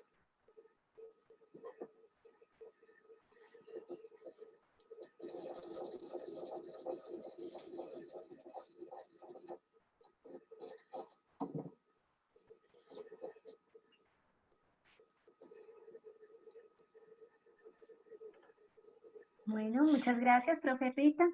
Por acá tenemos también muchos agradecimientos por esta presentación tan linda que nos ha realizado. Tenemos una docente del Colegio Américas y dice, nuestra profe Bella de la Universidad Nacional, mil gracias, siempre brindando tus aportes, tu luz, gracias. También podemos encontrar algunos saludos desde el Facebook y muchos agradecimientos, profe, saludos desde Bolivia, desde diferentes localidades y también desde la zona rural. Le mandan muchos saludos, profe. Gran Ay, maestra, Rita Flores, gracias. La profesora Yomaira Pintado expresa, es un gusto participar de este seminario. Y entre otros comentarios muy agradables para la profe, están muy contentos de su presencia en este espacio. Por otro lado, se plantean dos preguntas, profe, se las voy a realizar. La primera, ¿cuál sería el mejor método para enseñar a leer en preescolar? Esta pregunta la hace la docente Jessica Ávila. Por otro lado está, doctora Rita, he sido oponente al modelo de la cartilla Nacho, utilizada en varios colegios. ¿Usted qué piensa de ese modelo de enseñanza para los niños en un contexto actual como el de hoy? bueno, entonces vamos a responder la primera. A ver, si digamos si hay una comprensión, mi profe, de lo que es la naturaleza del aprendizaje y la lectura, si sabemos que el niño necesita articular varios conocimientos de diferente naturaleza, yo no sé, muy respetuosamente digo, ya deberíamos dejar la querella del método. ¿El qué método? El único método. O es el fonético, el silábico, o es el analítico, el sintético. Sino si usted ve esos lazos que están en la metáfora de la cuerda, la metáfora del lazo, esas cuerdas, ¿sí? Usted ve que hay diferentes conocimientos. Entonces, si yo organizo prácticas pedagógicas que estén relacionadas con el vocabulario, ¿sí? A través de la lectura compartida, que estén relacionadas con la comprensión, o sea, de cómo yo hago desde la oralidad un nicho para la lectura y la escritura a partir de trabajar la comprensión. A partir de esa comprensión yo puedo trabajar el pensamiento, cómo hacer visible el pensamiento de los niños y las niñas, cómo cada vez en mi discurso uso palabras más como pensemos, analicemos, comparemos, contrastemos, todo lo que aumente la comprensión del niño y la niña, del mundo, de los sentidos, de los significados a través de eventos y prácticas, repito, de lectura compartida, de conocimiento del alfabeto, todo eso va a enriquecer el mundo de significaciones de ese niño y niña y eso lo va a poner al servicio de la lectura y la escritura. Yo diría, profe, que todas esas prácticas que les he mencionado, más las que ustedes han hecho intuitivamente, con conocimientos ya de causa, porque muchas han estudiado maestría, muchas hacen doctorado, es situarse en la perspectiva del niño y la niña, saber qué saben ya, qué necesitan aprender. Y eso, la respuesta que le doy es que solo lo hace uno cuando conoce realmente qué conocimientos tiene que articular ese cerebro-mente del niño o niña en interacciones sociales, comunicativas para aprender a leer. Entonces, miren, yo les diría que se han demostrado 5 grandes conocimientos. Uno, repito, la comprensión, por favor, la comprensión. O sea, nada sacamos con la plana, nada sacamos con dictados a veces sin sentido. Si no estamos trabajando en una, puede ser llámelo en pedagogía por proyectos o aprendizaje basado en proyectos, aprendizaje basado en problemas, en secuencias didácticas, como quieran llamarlo, en rincones. Si no organizamos una práctica, unas prácticas que sean consecuentes con todo lo que ellos necesitan aprender, entonces la comprensión, ¿verdad? La conciencia fonológica, el conocimiento del alfabeto, la fluidez. Alguna vez yo escuchaba qué pena, en una sustentación de una tesis de maestría diciendo un profesor que estaba allí, que era jurado pues de la tesis, que cómo así que queremos trabajar la fluidez porque ahora vamos a medir la velocidad. No es medir, nada de lo que yo he hablado tiene que ver con calificar, con poner carita triste o feliz. La fluidez es muy importante. Yo recuerdo hace años, en mi papá, que en paz descanse, éramos 7, somos 7 hermanos. Mi papá nos sentaba a los 7 y nos ponía a leer el periódico, un fragmento de una novela, una revista, a leer en voz alta. Y no era la lectura en voz alta, no solamente es la velocidad, es la precisión, es la musicalidad de la lengua escrita. Entonces yo en ese momento que escuché a esta persona diciendo eso, decía, pero si es que no es pasar al niño a que lea porque está leyendo mal, entonces avergoncémoslo, no es eso. Es esa fluidez en la lectura, es muy importante. Entonces, la comprensión, la conciencia fonológica, el conocimiento alfabético, la fluidez. ¿No? Si yo logro articular, digamos, y el vocabulario, ¿no? Ustedes dirían, son 5 cosas, mi profe, que si usted, como es, yo sé que todas ustedes hacen magia y bellezas, si logramos articular en las prácticas, repito, llámenlas como quieran, repito, secuencia didáctica, lo que sea, rincones, todas las estrategias que usen, si logramos articular esos conocimientos, y repito, no asociarlos ni a una carita feliz, ni a una carita triste, ni a un 4,8, ni un 10, ni un 8, ni un 7, sino asociarlos a ritmos de aprendizaje. Pero tampoco pensar que es que no importa si el niño no aprendió la lectura convencional al pasar a segundo ciclo, que porque ya tendrá tiempo, tampoco, porque hay unos periodos críticos de aprendizaje, hay unas ventanas de oportunidades en ciertas edades que se abren en ese cerebro-mente para que el niño aprenda cosas muy complejas, ¿sí? Entonces, profe, si yo lo veo así, yo no diría cuál es el método, sino qué estrategias pedagógicas, cómo voy a construir mi práctica para que sea significativa, tenga sentido y que siempre, siempre tenga una actitud lúdica, de juego, de diversión. Aprender es divertido y los niños son muy felices cuando aprenden. Entonces, si yo le quito ciertas cosas que hay en los aprendizajes que la escuela, digamos, ha matado un poco, porque sí, entonces en la universidad tengo que poner un 3,8, 3,7. Yo le digo a los estudiantes, ¿qué diferencia hay un 3,8, un 3,7, un 3,6 y un 4? O sea, ¿cómo mido eso? Si yo logro crear esos ambientes de aprendizaje que favorecen esos conocimientos, profe, se acabaría el problema del método, el gran método, sino que tenemos que mirar son las prácticas, cómo conjugan, cómo estimulan, cómo promueven ese conocimiento, siempre con la participación, siempre con el niño y la niña en el centro, la motivación y su interés como aspecto central. Profe, no sé si le aclaré su inquietud.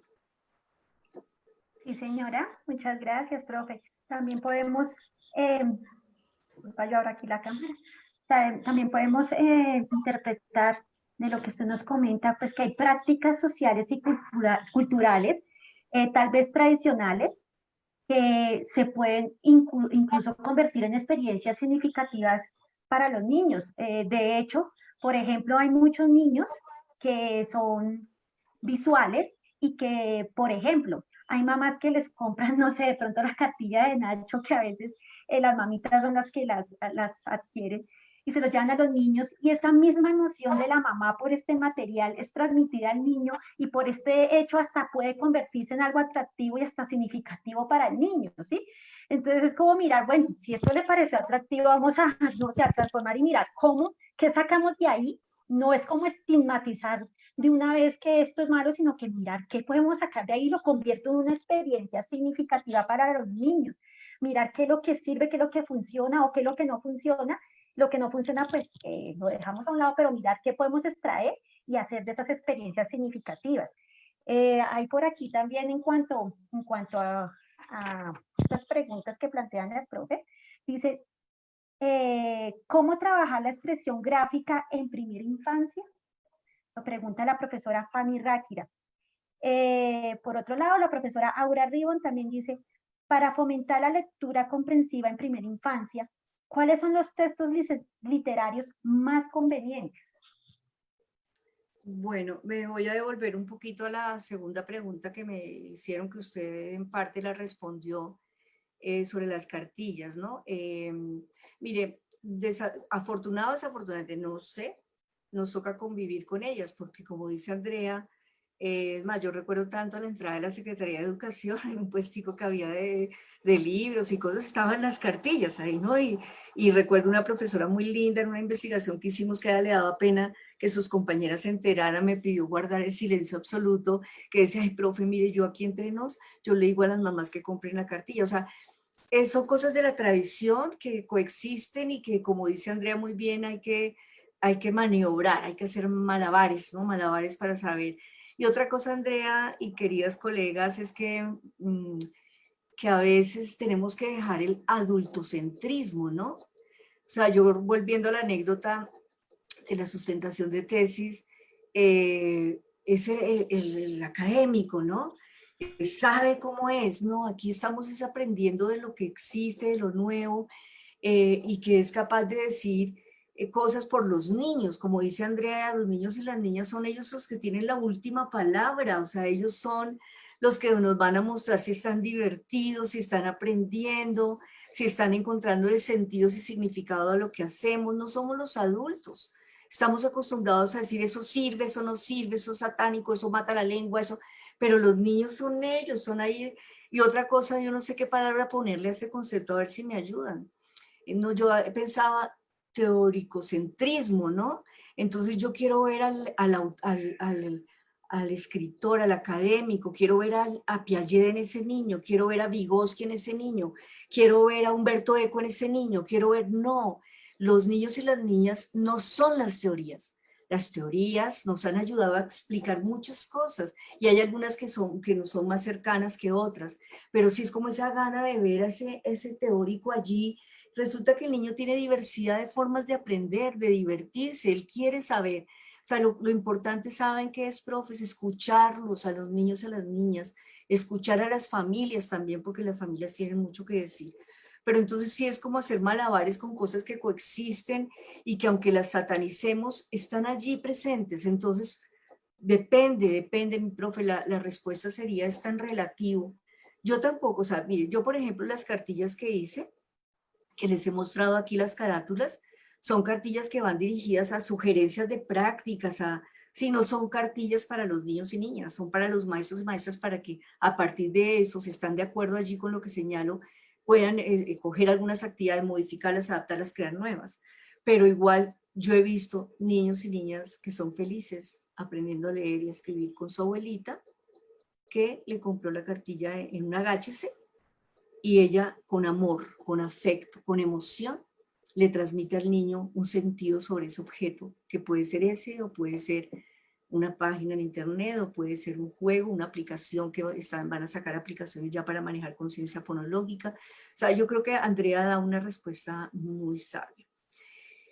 Frente a la otra pregunta que es como de la grafía, ¿cómo es, Andrea? ¿Me recuerda? Sí, señora. Dice, ¿cómo trabajar la expresión gráfica en primera infancia? Lo pregunta la profesora Fanny Ráquira. Fanny, ¿la expresión gráfica se refiere al dibujo o a las letras, o ya la escritura a mano? Porque digamos que el dibujo es muy importante, o sea, trabajar el dibujo en los primeros, no, y siempre, yo diría que eso es otra carencia que tiene nuestro sistema educativo. Claro que puedo estar muy equivocada porque pues yo hace mucho tiempo ya pasé por él, pero es no apreciar lo artístico, ¿no? El dibujo tiene un potencial inmenso, inmenso, pero dibujar no es igual a escribir. O sea, hay mecanismos distintos porque son sistemas notacionales diferentes. O sea, el dibujo es muy importante que acompañe también todas esas preescrituras de los niños. Pero digamos que ya la escritura, en esta presentación hice algunas sugerencias y es trabajar, digamos, siempre con cosas con significado, empezar la escritura, digamos que los niños puedan ver los nombres de sus compañeros escritos, el álbum con los nombres de sus familias, que escriban los nombres de la familia, que tenga sentido. Pero sí es muy importante también, estaba leyendo yo anoche un artículo de la importancia de la escritura a mano, ¿no? Que ya está desapareciendo en algunos países. O sea, en algunos países ya no hay caligrafía como tal, caligrafía es la escritura a mano, sino que ya es digital, es con el computador. Pero era un investigador diciendo que no se sabe, no se imaginan lo que pierde el cerebro humano al perder la escritura a mano. O sea, también tenemos que irla practicando, pero es que yo creo que algo que sí mató, eso es una opinión, ¿no? Ya no tanto pues como un concepto que mató muchísimo la escritura en unas generaciones, es pensar que la escritura es hacerla plana, ¿no? Entonces ponen a los niños de 3, 4 años, que todavía la motricidad pues no es tan fina, digamos, a que hagan 1000 veces bolitas, palitos, rayitas, bajitas, y eso genera casi dolor en la muñeca. Entonces el niño puede asociar la escritura con algo que no es escribir. Escribir no es hacer una plana. Escribir es componer diferentes tipos de texto. Escribir es activar estrategias de invención, de creatividad, ¿sí? Escribir con diferentes propósitos comunicativos. Sí, entonces yo creo que, profe, lo que le puedo decir yo es que es a través de esas actividades con sentido, ¿verdad? Que el niño experimente que sí, bueno, porque ustedes usan mucho la estrategia de la carta para la mamá, de la carta para el papá, del día de la, bueno, las estrategias que ustedes usan, que es una escritura realmente que tiene significados para el niño. Profe, no sé si le respondí. Y la otra pregunta, ¿cuál era, Andrea? La otra pregunta, profe, es, para fomentar la lectura comprensiva en primera infancia, ¿cuáles son los textos literarios más convenientes? Hay muchísimos, o sea, el libro álbum, a mí me parece que es espectacular, porque el libro álbum, que es como un diálogo, un juego entre imagen, el texto, la ilustración, promueve que el niño haga hipótesis, que formule hipótesis, que las compruebe o no, o sea, aumenta, o sea, el libro álbum tiene un poder fuertísimo en la comprensión. Yo sugeriría para, digamos, claro, combinando con otros textos, ¿no?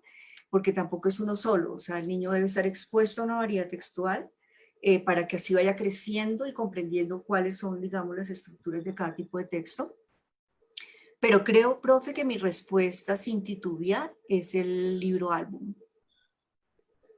Y ustedes se encuentran, por ejemplo, en la página de Fundalectura, bueno, Manguarred, o sea, que recomiendan muchísimos libros y textos para niños de 5, 6 años, 4, 7, si a medida que crecen, otros recursos, pero el libro álbum es espectacular, en mi opinión. Muchas gracias, profe. Por acá tenemos otra pregunta de la profesora Claudia Pontón. Dice, ¿cómo motivamos el hábito de la lectura en un niño en el que su familia no lee sino el celular, es decir, solo WhatsApp o mensajes de Facebook? Fíjense el reto, el sistema educativo ahorita es muy grande, es muy, muy grande, porque igual los niños y las niñas, digamos, como les decía, tienen antecedentes socioculturales distintos, capitales culturales diferentes, en muchos hogares o algunos, no podría decir en muchos, pues por las cifras que hay, sí, pues poco se lee, poco se escribe. Entonces el reto de la escuela es, mejor dicho, mostrar, darle oportunidades a los niños para que experimenten la lectura y la escritura como algo significativo, algo divertido, algo lúdico, algo que les permite aprender, que les permite recorrer caminos, que les permite imaginar. O sea, el reto es para la educación formal en este momento. Porque muchos papás y mamás, fíjense, que también pueden optar por trayectorias educativas no escolarizadas, ¿sí? Cuando ven que sus hijos tienen ciertos intereses, por ejemplo, literarios, los meten a escuelas, que hay privadas, a grupos, o por ejemplo lo mismo ocurre con la matemática, cuando el papá y la mamá ven que el colegio no, como que el niño no está aprendiendo, los mete a Kumon, bueno, tantas cosas que hay. Entonces la familia también tiene la opción de coger trayectorias no escolarizadas, pero para mí es una opinión muy humilde, es responsabilidad de la escuela, del sistema educativo formal, que los niños, todos y todas tienen el derecho de aprender a leer y a escribir. Entonces, es un reto. Yo creo que yo no tengo la respuesta nos tocaría como construirlas en cada salón, con cada niño, con cada grupo, si estamos trabajando en lo rural, cómo sería lo más significativo, a través de qué caminos, qué rutas, el cómo es muy importante, el para qué es muy importante, el con quién es muy importante. Sí, pero digamos que hacer una única fórmula para todos los niños y niñas, en mi opinión, es complejo, sino que tocaría analizar cada grupo, cada niño, cada interés y mirar cómo enrutamos bien esa motivación, ese deseo de aproximarse a la lectura y la escritura de manera significativa. Totalmente de acuerdo, profe Rita. Tenemos también por acá otra pregunta que dice, ¿está de acuerdo que en primera infancia debemos concentrarnos en desarrollar competencia y no temas desarticulados? A ver, profe, desarrollar competencias y no temas desarticulados. Pues es que yo no sé, porque las competencias, digamos, siempre tienen un qué, ¿verdad? O estoy equivocada. O sea, si yo desarrollo competencias socioemocionales, por ejemplo, me refiero a un conocimiento social que tiene que ver como por ejemplo con la empatía, la resolución de problemas.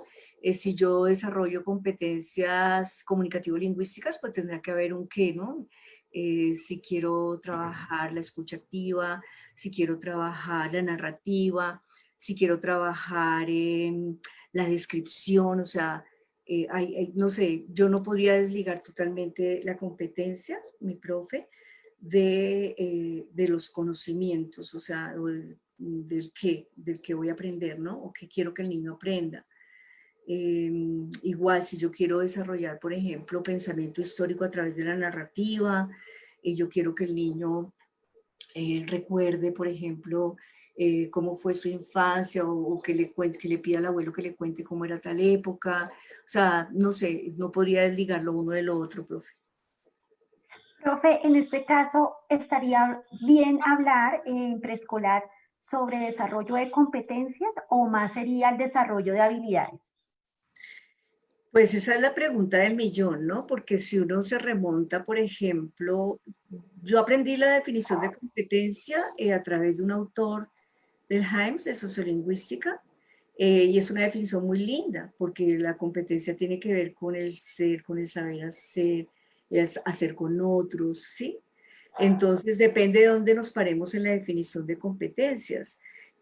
Por ejemplo, en el Ministerio de Educación Inicial, digamos que no se habla tanto de competencias, conocimientos, de habilidades, pero yo diría que depende de la definición que tengamos de competencia, ¿sí? Porque es que la palabra competencia, como tiene tantos significados y la gente la atribuye mucho a competitividad, ¿no? Vamos a competir a ver quién gana. Aquí la competencia tiene un sentido más del ser, del hacer, de saber hacer, el hacer con otros. Entonces, yo personalmente, Andrea, no le vería problema si hay una buena definición en la que me paro hablar de competencias en educación inicial. Yo, Rita Flores, pero en eso hay muchas divergencias. Ok, profe, muchas gracias. Maestra, nos dice la profesora Mariluz Peña, ¿qué opinas del afán de las profesoras de que los niños en educación preescolar salgan leyendo, teniendo en cuenta que la mayoría dice que es una exigencia del currículo? Pues miren, yo creo que en esto, por más afán que tengamos, son los niños los que marcan la pauta. O sea, yo conozco niños y niñas que ingresan al grado de transición ya con una lectura y escritura convencional, en un nivel pues inicial. Y conozco niños y niñas que terminan el ciclo 1, no sé cómo estén funcionando los ciclos ahora en Bogotá, pero que terminan ciclo 1 que antes era transición primero y segundo y pasan al ciclo 2 sin lectura y escritura convencional. Fíjense, todo extremo es como, o sea, yo creo que no es tanto el afán, yo creo que si dejamos que los niños, sobre todo en transición, hacemos prácticas de comprensión, de conciencia fonológica, de vocabulario, hacemos prácticas de lectura compartida, diferentes tipos de textos. Los niños van yendo su camino, van mostrando siempre con la intención pedagógica en mente del maestro. Ellos van mostrando cómo, pero yo no puedo atajar, perdón la palabra, como una maestra me decía algún día, es que hay que atajarlos porque todos tienen que ir igual.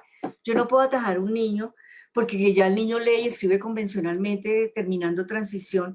No, si no lo hizo, ni obligado, porque a un niño nadie lo obliga, si lo hizo porque sí, a partir de toda su riqueza, tanto en el hogar como en el colegio, una excelente maestra que hace maromas para que tanto el niño que todavía no ha aprendido el principio alfabético como el niño que ya lo adquirió y lo automatizó, puedan todos aprender en un mismo salón y todas aprender, pues yo no puedo ni atajar, o sea, los niños van mostrando como cuando hay buenas prácticas pedagógicas, excelentes prácticas pedagógicas y han tenido suficientes oportunidades en el hogar, los niños van siguiendo sus rutas y van a aprender y seguirán aprendiendo. Sí, profe, lo que pasa es que también yo puedo también percibir a veces cuando uno charla con las compañeras en diferentes lugares educativos, que a veces también nos casamos con un enfoque pedagógico, con un modelo pedagógico, y ahí nos quedamos y no salimos de ahí. Entonces, ahí también caemos en no ser coherentes con eso que tanto decimos cuando definimos, por ejemplo, el perfil de un niño al organizar el currículo para preescolar. Entonces, hablamos de tener el perfil del niño, que creemos en sus particularidades, que vamos a tener en cuenta sus ritmos de aprendizaje, sus conocimientos previos, que cada uno es un ser único y irrepetible. Pero a veces nos centramos en enfoques pedagógicos y no nos damos cuenta que tal vez, por ejemplo, el constructivismo no es para todos los niños, así como lo tradicional tampoco lo es para todos. Entonces no podemos de pronto casarnos con un enfoque, sino que tenemos que en realidad hacer coherente eso tanto que decimos, que tener en cuenta cómo aprenden los niños y asimismo proporcionarles diferentes estrategias, herramientas para que puedan avanzar en ese proceso que lleven a cabo cada uno, desde su particularidad. Sí, Andrea, estoy totalmente de acuerdo. O sea, lo importante es observarlos, observarlas, escucharlos, escucharlas, ¿sí? Y diseñar. A mí me encanta el diseño universal para el aprendizaje. No sé, me encanta porque tiene unos principios, ¿verdad?, que son bastante útiles para uno como profesor hasta universitario, ¿no? Es diseñar esos ambientes de aprendizaje de tal manera que todos y todas aprendan en el momento en que estén de esa trayectoria.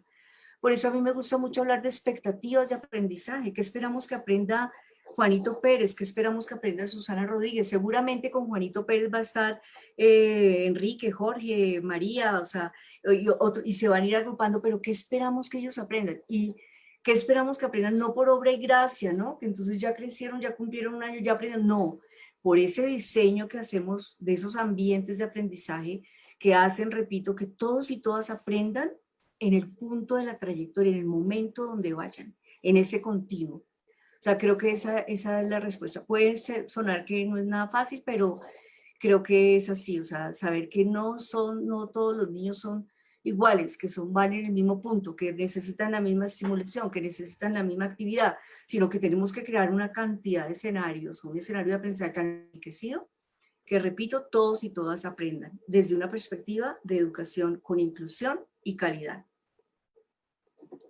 Sí, señora, gracias, profe. Bueno, tenemos por aquí otra pregunta.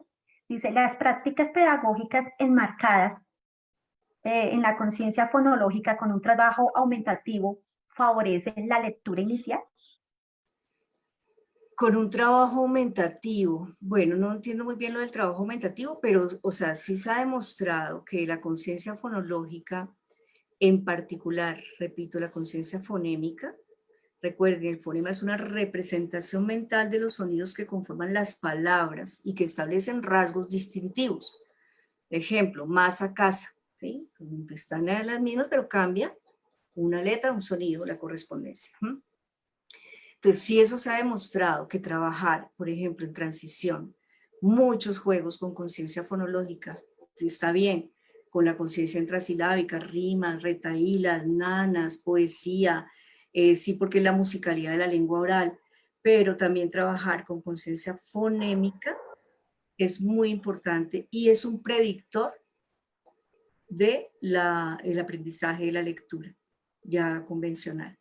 O sea, todo lo que ustedes puedan hacer, pero que no se vuelva entonces, porque yo a veces cuando empecé a trabajar el concepto de alfabetismo emergente, claro, algunas profesoras lo que entendían era volver a la plana, no, la conciencia fonológica, como su nombre lo indica, es con los sonidos de la lengua que se organizan para formar palabras, que la palabra es una unidad de significado, igual que el fonema. Sí, señora.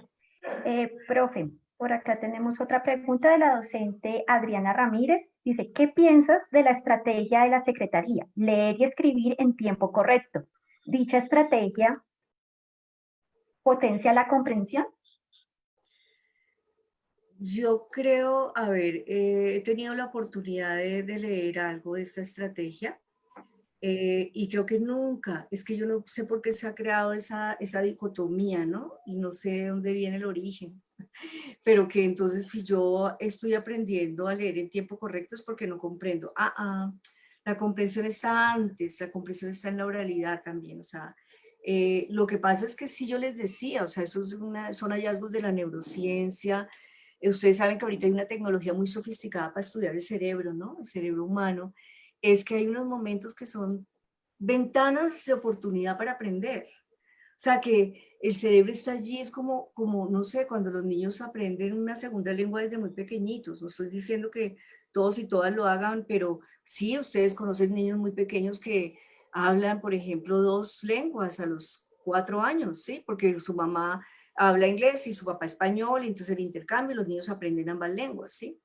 El cerebro hay un momento que tiene una plasticidad cerebral y unas ventanas de oportunidad para aprender grandísimas. Entonces leer y escribir es tan complejo que hay que aprovechar esas ventanas de oportunidad. Entonces repito, miren, la tragedia es para mí, qué pena usar esa palabra, es una tragedia que niños y niñas pasen de primer ciclo a segundo sin lectura y escritura convencional. Se va creando una brecha, una brecha, una brecha, una brecha que luego se vuelve, mejor dicho, que ya no se puede cerrar, o sea, de ninguna manera.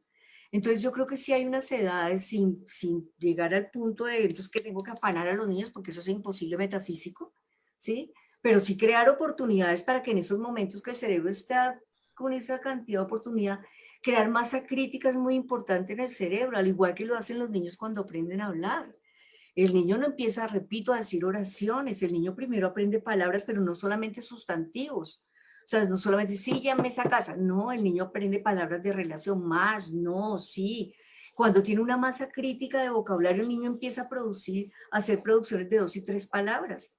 Entonces, con la lectura y la escritura con más vera, se necesita que exista, digamos, esa intencionalidad y esa organización de los ambientes de aprendizaje que le permitan al niño llegar a segundo de primaria ya con una lectura y escritura convencional. Y eso no quiere decir solamente decodificar, no, porque la decodificación se automatiza, el principio alfabético se automatiza. Quiere decir comprender e interpretar el mundo. Bueno, o sea, no tenemos que seguir desligando lo uno de lo otro, es mi opinión. Gracias, profe. Profe, por acá también quiero leerte algunas gracias que te dan tus estudiantes o muy seguramente personas que te han conocido a través de tus publicaciones. Bueno, acá la profesora Luz Guzmán dice, mil gracias, excelente intervención alrededor de la lectura. La profesora Marisol Gavilán, apreciada maestra. Rita Flores, gracias por dejar huella como maestra. Escucharla es visibilizar lo que ocurre en la praxis. Mil gracias, grandes aportes, también dice la docente Manuela Rincón. Profe, ante todos estos agradecimientos, porque son muchos, no puedo leer todos porque se van pasando y pasando por lo menos en Facebook pasan y pasan los mensajes, pero son muchos agradecimientos. ¿Qué tienes para decirle a todo este público que está entre discípulas tuyas, estudiantes, docentes de todas partes que te conocen y pues les agrada mucho compartir este espacio contigo? No, nada, Andrea, a mí darle las gracias, ¿verdad? Porque estas oportunidades que dan de hablar y de decir y de repetir, es increíble el poder que tiene el lenguaje. Entonces uno piensa, bueno, entonces, ¿cuál es la ruta? ¿Cuál es el camino? pero me encanta trabajar, siempre lo he dicho en las entrevistas, las oportunidades que me dan, trabajar con maestras y maestros para mí ha sido lo más enriquecedor en mi vida. Llevo más de 20 años haciéndolo a través de diferentes estrategias, pero verdad, muchas gracias a ustedes por tenerme en cuenta, bueno. Profe, qué pena, también se me había pasado preguntarte. Habían planteado, tenían la inquietud de dónde se pueden conseguir las cartillas que tú nos muestras en la presentación. Sí, señora, si quiere yo se las envío y con mucho gusto. O sea, eso no es para que hagan lo que yo diga, sino para que miren, la recreen, inventen cosas nuevas. Esas cartillas ya son escritas hace unos añitos, entonces hay cosas que ya yo leo y digo, bueno, las cambiaría. O sea, que las lean, como digo yo cuando un lector es crítico, las lean ubicándose en el tiempo histórico donde aparecen y que las pueden coger, hacer lo que quieran. Bueno, entonces yo me comprometo, Andrea, en compartirlas a su correo y usted las distribuye, bueno. Bueno, muchísimas gracias, profe Rita. Entonces, ya para concluir, es realmente, pienso que esta presentación es realmente reconocer que así como hay estudiantes que pueden ser auditivos, otros más visuales, otros más experimentales, en sí los grupos son heterogéneos. Tenemos que reconocer que independientemente de nuestro enfoque, de nuestras, no sé, de pronto nuestras inclinaciones pedagógicas, tenemos que recordar siempre que los grupos son heterogéneos, no podemos homogenizar, que se deben buscar experiencias o estrategias en donde se integre las necesidades, intereses y se detecten los estilos de aprendizaje de los estudiantes y que ello prime más que los intereses del docente. Es no estigmatizar unas prácticas, sino ver en ellas una oportunidad, según sea el caso, de brindarles una experiencia significativa de algunos estudiantes a través de los diversos enfoques pedagógicos pertinentes para cada quien. Entonces, con esto finalizamos. Profe, muchísimas gracias por compartir, por dedicarnos este tiempo a todas nosotras y nosotros, el público que está aquí presente.